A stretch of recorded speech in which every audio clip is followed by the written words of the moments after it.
काम हो चाहे पूजा का काम हो।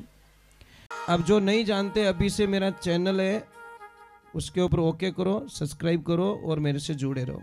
बहुत सारी बातें ऐसी बताई है मैंने जो आप कल्पना नहीं कर सकते। हम सबसे पहले कोई भी जब हमारी गाड़ी होती है उस गाड़ी में एक नंबर होता है, गियर एक नंबर होता है ना। जो चलाना जानता उनको पता है। जो स्कूटी चलाए वणन ठाको नहीं, क्यों स्कूटी तो डायरेक्ट है ना। जो गाड़ी चलाते उनको पता है एक नंबर क्यों होता है। एक नंबर का मतलब होता है कर्म वाइज चलो। अभी मैं आपको प्रथम एक प्रश्न करूंगा और आपके मन में भी कोई भी अगर प्रश्न है शंका मत करना, आप हमें पूछिए। अगर मुझे आंसर आएगा तो मैं ज़रूर देने की कोशिश करूंगा, अगर नहीं आएगा तो मैं आपको नमस्कार कर लूंगा, क्योंकि ज्ञान अथाह सागर है। हो सकता है जो आपके पास है वो मेरे पास में नहीं है, जो मेरे पास में वो आपके पास नहीं है। तो आप सबसे एक वंदना रहेगी। सबसे पहले हमारी साधनाएं शुरू होती है। अभी जो श्रावण मास चल रहा है, आप लोग पता नहीं इन चीज़ों को मानते हो कि नहीं मानते हो, पर हमारा संस्कृति कहती है कि श्रावण मास भादवो ये जो चौमासा दिन रेवे ने बहुत बड़ा पवित्र दिन रेवे। अगर आप अच्छे से जीवन दिनचर्या को जीना चाहते हो तो इन दिनों में कोशिश पूरी कीजिए कि सूर्यास्त के पहले भोजन प्रसाद ले लिया जाए। कोशिश कीजिए। किसी की मजबूरी होती है कि रात को 10 बजे आते तो उनकी एक मजबूरी हो गई, पर जो घर पे हैं और जिसको टाइम मिल रहा है वो पूरी कोशिश करे कि सूर्यास्त के हाजिरी में हमारे भोजन को ले लिया जाए, क्योंकि जो सूर्यास्त की बाद में जो भोजन लेते हैं उसमें बहुत सारी बीमारियां होती हैं। दूसरे नंबर, हम लोगों को एक प्रार्थना करना चाहते कि जैसे आप लोग बैठे हो भी, हम सबसे पहले अभी आप आए थे, सबसे पहले यहां गणपति वंदना हुई। मुझे एक बात बताइए, आप हमारे ब्याह शादी का काम हो, चाहे कोई गृह प्रवेश का काम हो, चाहे कोई सत्संग का काम हो, चाहे पूजा का काम हो, और आपने लक्ष्मी पूजन करवाते हो दीपावली को, आपने देखा शायद 1.5 से 2 घंटे की पूजा होती है। ब्राह्मण देवता अगर कर रहे हैं तो 1.5 से 2 घंटे की पूजा में 1.5 घंटा तो सिर्फ गणेश भगवान की ही पूजा होती है। उसमें सिर्फ आधा घंटा लक्ष्मी जी का होता है। 1.5 घंटे तक गणेश जी की स्तुतियां होती है और आधे घंटे तक की लक्ष्मी की स्तुति होती है। इसका मीनिंग क्या है? इसका मीनिंग यह है कि जब तक गणपति वंदना नहीं होगी, गणपति जी की पूजा नहीं होगी, तो हमारे कोई भी देवी देवता हमारी पूजा स्वीकार नहीं करते। हमारा जो उपवास है, चाहे हमारी पूजा है, चाहे हमारी यात्रा है, चाहे हमारी स्तुति है, ये कोई भी स्वीकार नहीं करते। एक छोटी सी बात है, हम कभी भी वडेर की पत्रिका लिखते हैं तो वडेर की पत्रिका में जो मेन पंचगण होते हैं या अध्यक्ष महोदय का नाम अगर लिख दिया जाए तो मुझे लग रहा है कि पूरी समाज को वो स्वीकार्य होता है कि हमारे अध्यक्ष महोदय की और इस नाम से पत्रिका आई है। इसका मतलब हमारी पूरी समाज के लिए ये पत्रिका आई है। समझ में आ रहा है ना आपको? तो हम सबसे पहले हमारी जो आंतरिक साधनाएं होती है उसमें गणपति पूजा कहाँ होती है? अब इस मंदिर में तो आप बता दोगे मूर्ति लगी है या कहाँ पे लगी है, आप बता दोगे, पर इस मंदिर में, इस शरीर को एक मंदिर माना गया शास्त्रों में। तन नगरी, मन एक मंदिर, परमात्मा उसके अंदर। एक ध्यान रखना, जो मोबाइल की सिम होती है ना वो बाहर नहीं लटकाते हम लोग। जब तक वो सिम बराबर फिट नहीं हो जाती उसमें टॉवर नहीं आता। आता है क्या? नहीं तो ऐसे करना, मोबाइल और सिम को थोड़ा दूर रख के, ज़्यादा नहीं, एक पेपर बीच में रख लेना और बोलना अब देखना टावर आएगा, टावर आएगा। मोबाइल के जिंदगी पर तू रख, तेरा टावर आने वाला, क्योंकि बीच में दूरी है। उसी प्रकार परमात्मा के प्रति इतनी भी आशंका रूपी दूरी है तो आपको परमात्मा का आभास कभी होने वाला नहीं है। समर्पित होना पड़ता है भगवान के प्रति। कई लोग तो आज उपवास करते हैं, कल भगवान को पाना चाहते हैं, ये सफल नहीं है। आप पहले दिन से जब डॉक्टर की कोई डिग्री लेता है तो उनको सब्जेक्ट पूरा करना पड़ता है, तब जाके वो डिग्री हासिल होती है। तो इसी प्रकार भक्ति में भी वही होता है। हमारा जो प्रथम काम होता है गणपति वंदना। और गणपति वंदना कहाँ होती है? हमारी नाभि है ना, नाभि, ये हमारे शरीर का बैलेंस है। अगर नाभि आगे पाछी रह जावे तो पूरी बॉडी रो एलाइनमेंट खराब हो जावे। समझ में आवे रही नहीं आवे रही? पैसूटी डिग जावे ना, अपने देसी भाषा में कहवे, मारवाड़ी भाषा में, पैसूटी डिग गई तो तारे हाथ भूत लागेला। बूढ़िया कहता पैसूटी डिगोड़ी तारा हाथ भूत लाग गा। इतो खराब काम है पैसूटी, क्योंकि पूरा बैलेंस यहां से होता है हमारा। अगर हमारी नाभि ऊपर की तरफ चली गई तो गैस बनेगा, हमारी नाभि लेफ्ट में चली गई तो कब्जी बनेगी, और थोड़ी नीचे खिसक गई तो फिर लूज मोशन चालू हो जाएगा, जो भी होता होगा। ये बात का ध्यान रख। तो हमारा नाभि से 3 अंगुल नीचे मूलाधार चक्र है, वहां गणपति की पूजा होती है हमारे शरीर में। फिर नाभि के और मूलाधार चक्र के बीच में सहस्त्रार चक्र है, स्वादिष्ठान चक्र, उसमें भगवान ब्रह्मा जी और माँ सरस्वती की पूजा होती है। फिर आते नाभि में, नाभि में भगवान विष्णु और लक्ष्मी की पूजा होती है। फिर आते यहाँ हृदय में, यहाँ पे शिव जी और पार्वती जी की पूजा होती है। और कंठ में जाते हैं माँ दुर्गा की पूजा होती है। और फिर जाते त्रिकुटी में, फिर सहस्त्रार चक्र में। 7 चक्र है, 7 कमल है हमारे शरीर में। अगर उनकी खोज आप कर लो तो आप सर्वशक्तिमान बन सकते हो।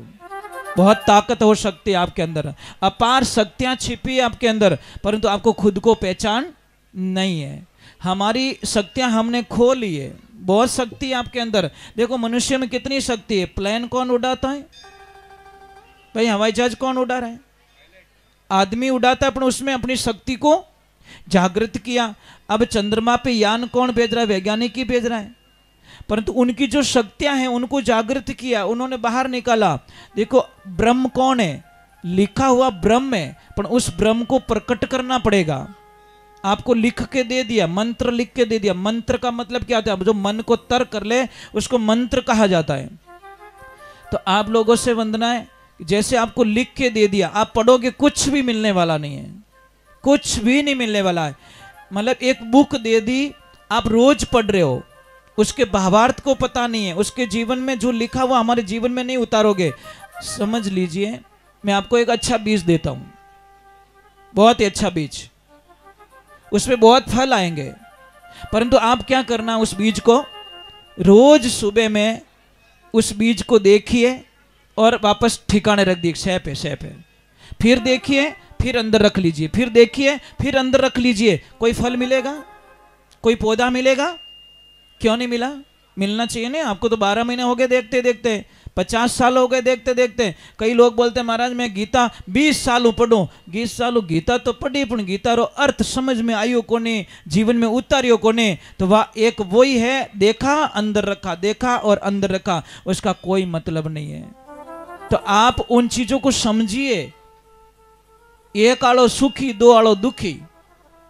समझ में आ रहा है कि नहीं आ रहा है? इसका मीनिंग क्या है?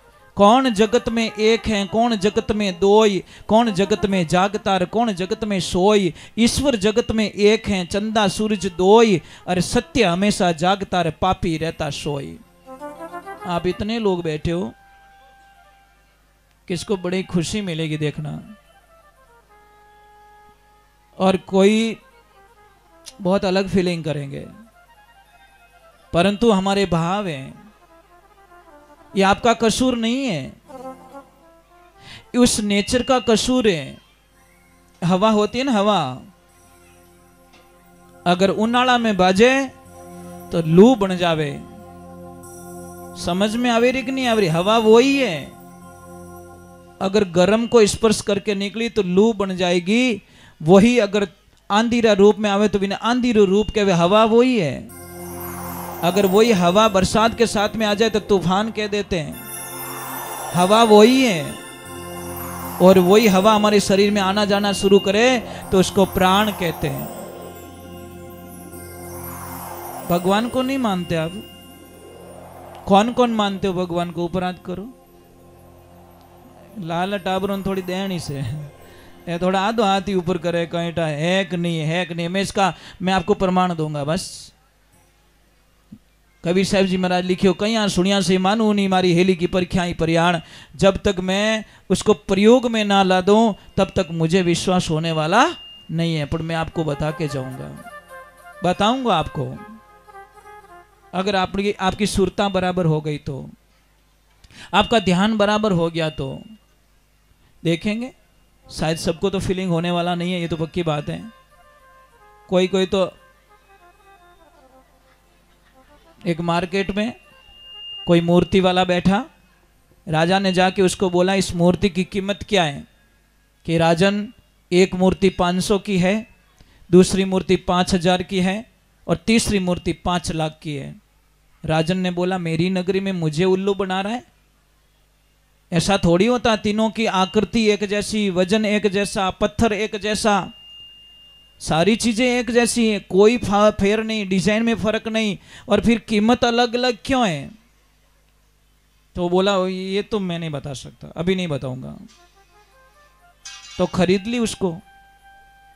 सुबह का टाइम हुआ, बुलाया बीरबल को। बीरबल तू मुसीबत से बाहर निकाल सकता है। इसमें एक मूर्ति 500 की है, दूसरी मूर्ति 5000 की है, तीसरी मूर्ति 5 लाख की है। इसका उत्तर बताना। बीरबल ने सारी चीजें चेक कर ली। बोले महाराज वश की बात नहीं है। अरे बीरबल तू ही थक जाएगा, हमारी बुद्धि जहां काम करना छोड़ देती है वहां से तेरी बुद्धि शुरू होती है, और तू ही थक जाएगा तो क्या करेंगे हम लोग? कि कोई बात नहीं, 1-2 दिन का टाइम दो मुझे। अब बीरबल देखो घर पे लेके गया, बहुत तड़प रहा है पर कोई अंतर मालूम नहीं पड़ रहा है। वो बोला मैं जवाब क्या देने वाला हूं? ध्यान से सुनना इस बात को, बड़ा आनंद आएगा आपको। मैं जवाब क्या दूंगा लोगों को? भरी सभा में मैंने मूर्तियां तो ले ली, पर जब आदमी की चिंता बढ़ जाती है तो पता है आपको, नींद भी नहीं आती, टेंशन हो जाती है ना, बहुत सारी प्रॉब्लम्स होती हैं। अब सुबह का टाइम, बीरबल जी के लक्ष्मी जी उनको चाय के लिए आवाज दी कि चाय पी लो। तो बीरबल जी तो टेंशन में सुनियो ही को नहीं। फिर आवाज लगी अरे चाय पी लो, नहीं सुना। पछे जोरू आए न जोरू हेलो पाड़ियो, थारे कहीं कान बोला रह गया। एकदम उसको चिंतन आया, कहने मैंने मूर्ति सब जगह चेक कर ली, कानड़ा चेक नहीं करिया। भगवान ही भी नहीं हेल्प करावे। एक तार लिया और एक मूर्ति के यहां पे डाला, इधर निकल गया बाईपास। दूसरी मूर्ति के यहां पे डाला, मुंह में निकला तार। तीसरी मूर्ति को डाला, वो अंदर चला गया। उसने बोला कीमत पता चल गई। पत्नी के पैर छुए के बाप तेरा भगवान भला करे, री री में ही तू मने कोई न कोई रास्तो बताई लियो। और एक ध्यान रखजो, आदमी जिन टाइम गुस्सो हाचो आवे जने हाच बोल जाया करे। कभी भी देखो गुस्सा गुस्सा में एडो हाच निकल जाए जो खुद नहीं ठाको नहीं मैं बोलूं कि नहीं बोलूं, इया बोली जावे पछे ठापड़े बोल गो, बोले कहीं छिटक गो थारो पग। ये ध्यान रख।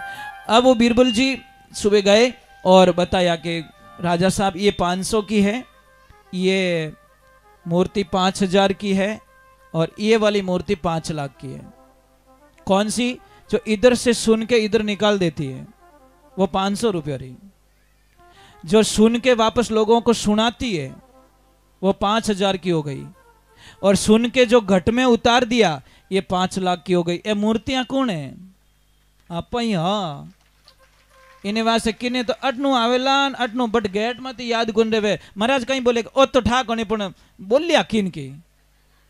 दूसरा थोड़ा 2 दिन याद रखेंगे, और तीसरा आज से ही मंथन में लग जाएगा कि नहीं मुझे इस रास्ते पे मुझे चलना होगा और मेरे जीवन को कल्याण करना होगा। चलो एक बार जय बोलते, बोले श्री भगवान की। तो आप सभी को मेरा कोटि कोटि प्रणाम है। चलो हम भगवान गणेश को बुला दिया, तो भगवान को बुलाना पड़ेगा। अगर ईश्वर नहीं आएंगे तो हमारा कार्य सिद्ध नहीं होगा, क्योंकि उनके आए बिना कुछ भी होने वाला नहीं है। एक बात का ध्यान रखना, मैं आप सबको वंदन करता हूँ कि आप बहुत अच्छे लोग हो, समय निकाल के आए हो, बहुत अच्छे लोग हो, बहुत अच्छे नहीं बहुत अच्छे लोग हो। पर एक बात का ध्यान रखना, यहाँ पे आए हो तो सबसे पहले ये सोच के जाना, आपको एक काम करना है। करोगे? करोगे? आपको चोरी करनी है। अच्छे लोग नहीं हो आप, चोरी नहीं करोगे? नहीं करोगे? क्यों? अरे मैं जूते चप्पल थोड़ी चोरी करवा रहा हूँ, मैं थोड़ी कहूँ बढ़िया सैंडल उठाई ले जाइए। मैं ये नहीं कह रहा हूँ आप ज्ञान की चोरी करके जाना। समझ में आ रहे ना आप? यहाँ पे जो भी रास्ता बताए उसकी चोरी जरूर करना, चुपके भी चोरी करके ले जाना, बहुत आनंद आएगा। करोगे ना? देखेंगे एक दिन आपको पूछूंगा भाई क्या क्या चोरी किया, पता नहीं 2 साल बाद में भी कहीं मिल जाऊंगा तो बोलूंगा चोरी में क्या क्या करके आए आप लोग। देखो हम भी जाते थे सत्संग में, पर बड़े ध्यान से चोरी करते थे, अच्छा लगता था। कोई बीच में बोल जाता ना, इतना अटपटा लगता कि जाने फांसी रा फंदा माते चढ़ायो, वो बोलियो ज क्यों, मारी सुरता टूट गई। और एक बात रो ध्यान रख, जो मैं आपको छोटी सी बात बता रहा हूँ, जब यहाँ पे जो सारे पंखे वगैरह वगैरह लगाए हुए हैं, इनकी जो मेन सप्लाई है वहाँ पे ले जाके उस केबल को रख लिया जाएगा तो अभी ये पंखे चलने वाले। सुरता कौन है? एक केबल। शब्द कौन है? Power house. ये जो बोल रहे हैं ना, ये पावर हाउस है। सुरता हमारी केबल है, आप खींच सकते हो इस पावर को, एनर्जी को खींच सकते हो। और ज्ञान कौन है? ज्ञान एक बल्ब है। वैराग कौन है? उजाला। अगर चारों में से एक भी खंडित हो गया तो भी वो एनर्जी आपको नहीं मिलेगी। समझ लीजिए आपके पास बल्ब है, पावर हाउस है और केबल नहीं है, तो कैसे लगाओगे? केबल है, सब है, बल्ब नहीं है, उजाला नहीं होगा। तो आपको चारों आपको ले जाने और आपको कॉम्बिनेशन बनाना उनका। चलो एक बार जय बोलते, बोले श्री भगवान की। क्या बात है, तो जय रहा तो पूरा उब ही रह गया। जी ध्यान राख, जो 3 दिन में वैराग उगड़ गो तो मारी गारंटी नहीं है।